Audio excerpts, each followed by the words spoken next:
What's good, YouTube? It's your boy, Blue, man. I'm coming back at y'all boys with another YouTube reaction video, man. Now look.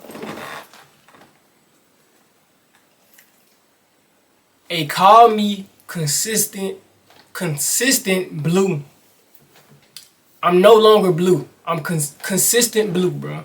You know what I'm saying? This is the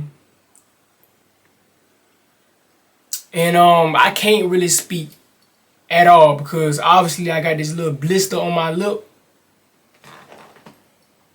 So it's hard for me to speak. So I'm gonna try my best though. But it's hard for me to speak because I got this fat ass blister on my fucking lip. So I got like a slur when I speak.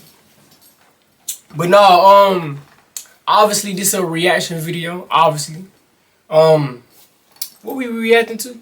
Let me see. So we got top 10 tallest players in NBA history. Now look, man.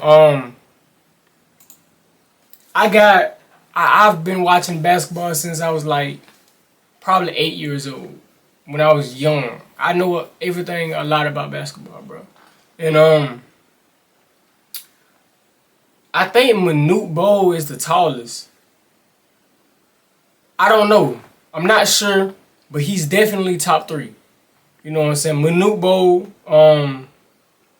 most definitely. Yao Ming should be up there too. I don't think Shaq. No, Shaq like 7'1". It's hella niggas taller than Shaq. But Yao Ming should be up there. Manute Bol. And obviously Wemby, you know what I'm saying, but he probably don't be in this. Wait, hold on. This was 5 years. This video was 5 years ago, bro. He's not in this video. All right, look, man. I ain't gonna do no more talking. Let's go ahead and get to this reaction video, man. Let's go.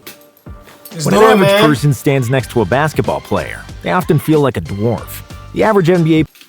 Whenever I need to give my opinion on something, I'm just gonna pause the video and play it back. Player is 6 feet 7 inches tall, but when those 6'7" guys stand next to these guys on this list, they also feel belittled. Here are the top 10 tallest players in NBA history.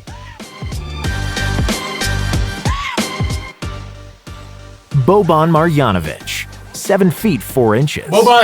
Boban Marjanovic is one of the most popular role players in the NBA today. 7'4"? Even though he looked... Nah, 7'4" being number 10 is crazy as fuck. 7'4" being number 10 is crazy, bro. It's like a bouncer in front of a Russian mob club. Remember now, this was 5 years ago. This video was made 5 years ago. Wemby is not on here. Wemby obviously would have been number 1, but this video was made 5 years ago. Boban became a fan favorite because he's the biggest kid on the court. You can often see Boban smiling and cracking jokes on the bench, or fetching balls when nobody else can do it. Unfortunately, he spends most of his time on the bench, as he's averaging less than 10 minutes per game in action. And it's not because Boban can't play. When he was coming to the NBA, he was regarded as one of the best centers in Europe. Those Spurs jerseys are tough as fuck. With multiple... I remember when they was wearing those jerseys. Regional to the NBA game in action. Those jerseys was tough. And it's not because Boban can't play. When he was coming to the NBA, he was regarded as one of the best centers in Europe, with multiple regional MVPs and all EuroLeague first-team selection. Because of different rules in European basketball. Hold on, now that I'm looking at it, was they tough? Camouflage.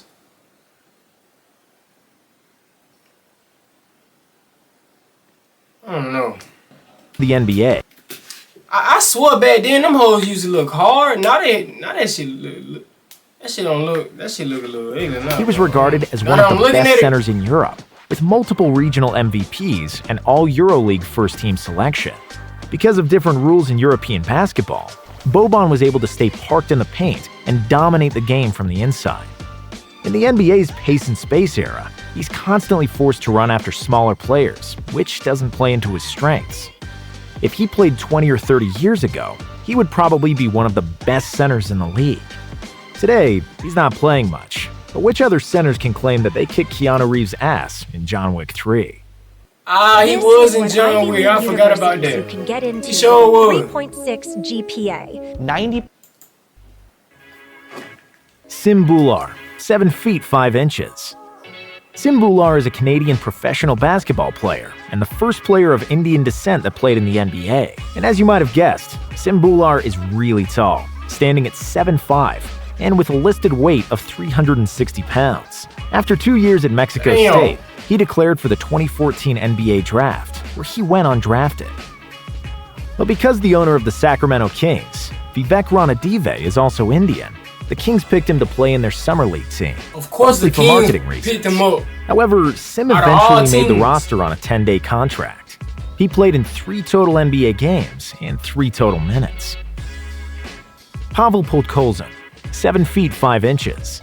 Similarly to Sim Bhullar, Pavel Podkolzin was another guy that didn't play much in the NBA, but because of his short stint with the Mavericks and his height of 7'5", Both of these niggas just got to the league because they was tall.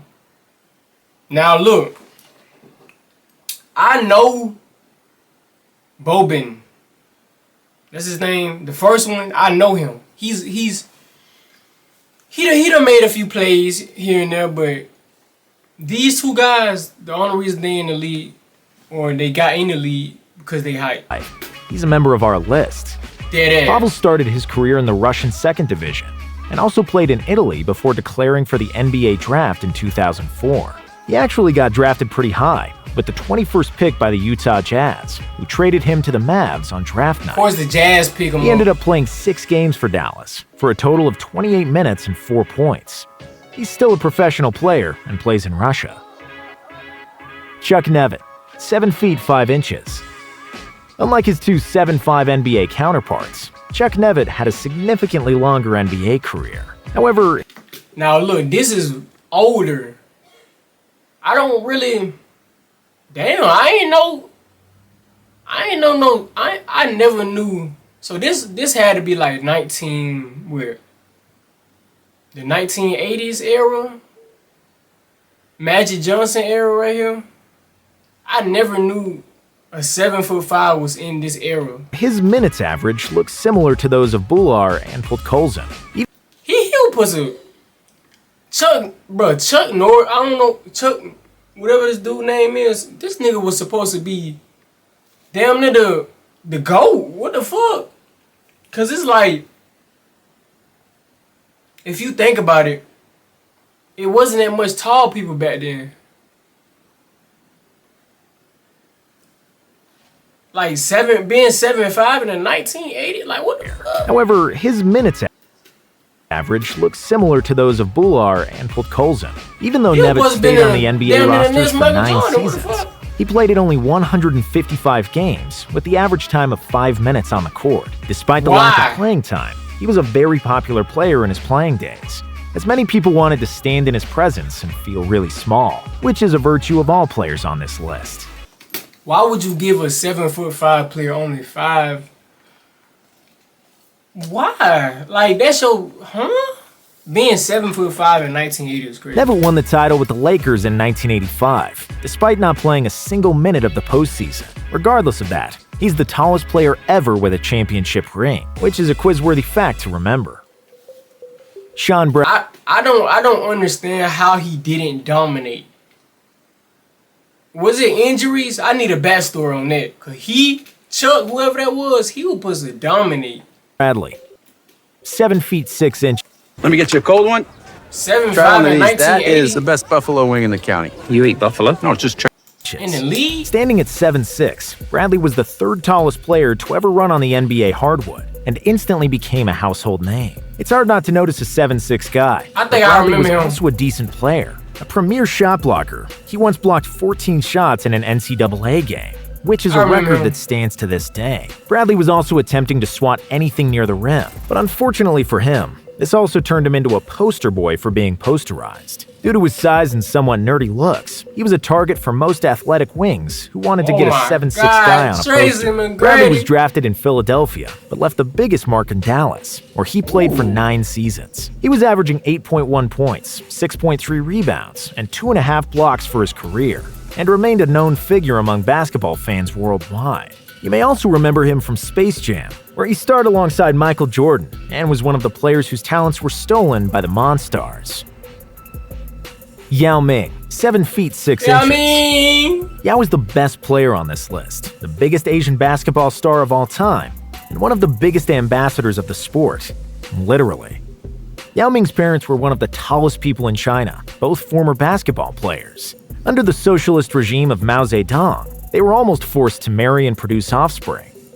His mom was 6 feet 3 inches tall, and his father was 6'7". Yao was a government project in the making since before he was born, and he was expected to be tall. However, nobody really thought Yao was going to be 7'6". Young Yao was pushed to play basketball, and even though he wasn't any good at first and didn't like basketball, countless hours of training and his freakish height enabled him to dominate the Chinese league. He was selected number 1 overall in the 2002 NBA draft by the Houston Rockets, and instantly became a global phenomenon. Because of his height and over 1 billion Chinese fans, Yao was immediately one of the most popular players in the game, with a horde of reporters following his every giant footstep. But it wasn't all just height and hype, which some people soon realized. Yao could really ball, and was extremely skillful for a player of his dimensions, with an array of post moves and a silky smooth. Yao Ming first game, he ain't really do too good. I said good, bro. I can't even talk, bro. I gotta put some ointment on this fucking blister, bro. But like I said, Yao Ming first game, he didn't do too good. Like it's like he just had to get used to it. Like it was stuff like you can tell by a person like mistakes. Like he was, y'all gotta go watch it. I probably need to react to that. Jump shot. He became one of the best centers in the league, if not the best, when he was healthy. Unfortunately. But like he was doing stuff like you could see, you can look at it and be like, oh, you should have did this, you should have did that, you blah, blah, blah. Rarely healthy, and his feet and knees couldn't support his large frame at the brutal NBA pace, which forced him to retire at the age of 30. He averaged 19 points, 9 rebounds, and 2 blocks per game, and was inducted into the Hall of Fame in 2016. He will be remembered as the biggest and the greatest Asian player of all time, and the only guy who makes Shaq look small. Slavko Vrneš, 7 feet 6 inches. Slavko Vrneš is a Montenegrin basketball player who had a long-lasting basketball career that stretched over 20 years. With his height of 7'6", it's easy to conclude why he started a professional career at the age of 17, when he signed for Turkish Efes Pilsen. With the emergence of Yao Ming, who got drafted the year before, the Knicks rolled the dice on him and drafted him with the 39th overall pick in the 2003 NBA draft. They soon realized he's not Yao, and Vrneš didn't end up playing a single minute for the Knickerbockers, as they waived him at the middle of the season. After he cleared waivers, the Trailblazers had signed him to a 10-day deal. He got the opportunity to play in 1 game for them, for a total of 3 whole minutes. In case you were wondering, he didn't score, but due to his height, he scored a place on our list. Taco Fall, 7 feet 6 inches. I forgot all about Taco. Another member of the 7'6" club joined the NBA this year. Of course, we're talking about Taco Fall, who plays for the Boston Celtics. Taco was born in Dakar, Senegal in 1995 and moved to the USA at the age of 16. It was at the time when social media was booming, so if you're a Hoops fan, the chances are that you heard about Taco some 7 to 8 years ago when he was a high school junior, grabbing the rim with his feet planted firmly on the ground. Even though many scouts doubted that he would ever become an NBA player, Taco drew extreme interest from colleges and ended up at the University of Central Florida, where he stayed for a full 4 years. Taco's pretty raw basketball skills improved over. I ain't even gonna lie to you, bro. Being that tall and playing basketball, it can't it can't be fun. Like it just It just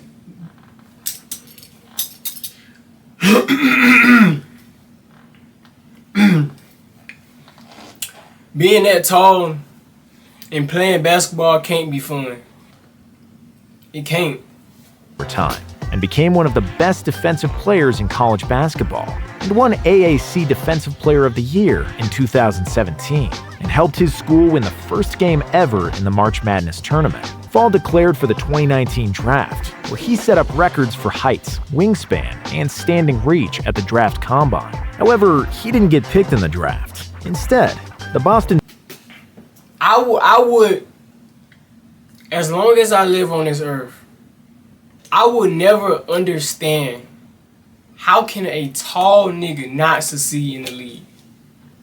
Not succeed in anything, bro.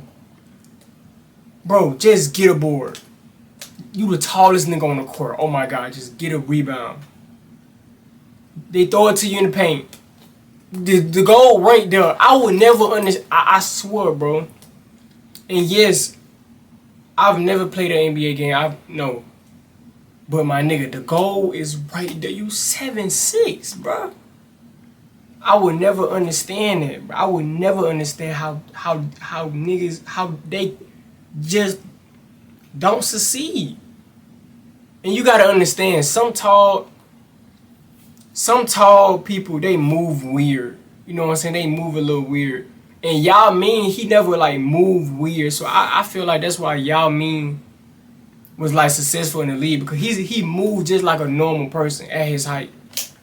Celtics signed him to a 10-day contract, which enabled him to play Summer League for them, where he did good enough to make the roster for the season on a 2-way contract. Fall made his debut for the Celtics on October 26th during a game against the New York Knicks, and became a fan favorite in Boston, who often chant his name to get him some playing time. Manute Bol, 7 feet 7 inches. Every time I'm in a jam, I always find a loophole. I got a crime record longer than Manute Bol, ramped Big L in his hit record MVP. While Manute Bol wasn't an MVP on the floor, he was often mentioned in rap lyrics and starred on the front covers of magazines. What he lacked in quality, Manute had in quantity. Standing at 7'7", he was the tallest player ever at the time he got to the league. But And that's what imagine, propelled his status in pop culture. Born in South Sudan, which is on average the top. imagine if Manute Bol played football. That nigga would be in a hospital, bro. Tallest country in the world, with the average height being over 6 feet. Manute was the tallest of the tall. And it wasn't just that Manute was tall, it was the way he was built as well that visually prolonged his already extremely long limbs. Manute weighed only 220 pounds, which made him stand out even more, and also diminished his impact on the court. He was often bullied by physically stronger opponents, as most centers and power forwards weighed from 240 pounds upwards. Manute wasn't exactly very skilled either, and he averaged a mere 2.6 points for his career. However, despite a lack of production on offense, Bol was one of the best shot blockers the league has ever seen, and that's why he was able to stay in the NBA for 10 years. With 624 games played, he averaged 3.3 blocks per game, which is the second highest block average ever, and is the only player who has more blocked shots than points in his career. A great humanitarian off the court, he will always be remembered by NBA fans as the Jolly Big Giant, and a metaphor for extremely long things. Gheorghe Mureșan, 7 feet 7 inches. When you're tall enough to peek over bathroom stalls, the chances are that you'll become either an NBA player or make people really uncomfortable. It's a funny looking nigga right here. Gheorghe Mureșan did both. Chris Webber told this bathroom prank story when he was a Mureșan teammate in Washington. That boy look like, described Gheorghe that boy look like a goddamn... as one of his funniest teammates. A Romanian center, born in Transylvania, didn't project to be tall, as his mother was 5'7" and his father was just 5'9". But because of a condition with his pituitary gland, young Gheorghe kept on growing until he finally got to 7'7", which made him the tallest NBA player ever, along with Manute Bol, who was even his teammate for a short stint. Pretty raw and awkward when he first came to the league at the age of 22, Mureșan didn't get much playing time in the first 2 seasons. However, when he became a permanent starter in his 3rd year, Gheorghe turned into a solid contributor, averaging 14.5 points, 9.6 rebounds, and 2.3 blocks, while leading the league in field goal percentage. This earned him the award for the most improved player in 1996. He led the league in field goal percentage the following year, until a back injury sidelined him for the whole 97-98 season, and all but 1 minute of the next one.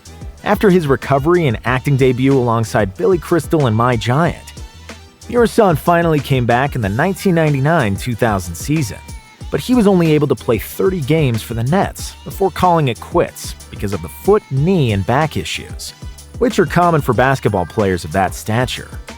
He remained a fan favorite in Washington, where he still lives today with his family.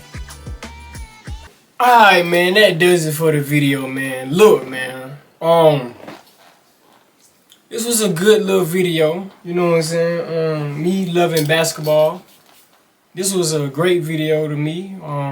Obviously, this list have changed over time. This was 5 years ago, so Wemby would probably be... How tall is Wemby? No, Wemby 7'7". I think so.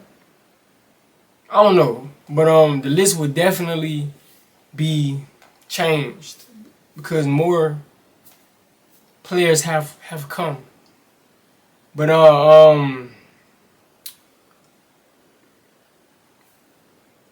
pause.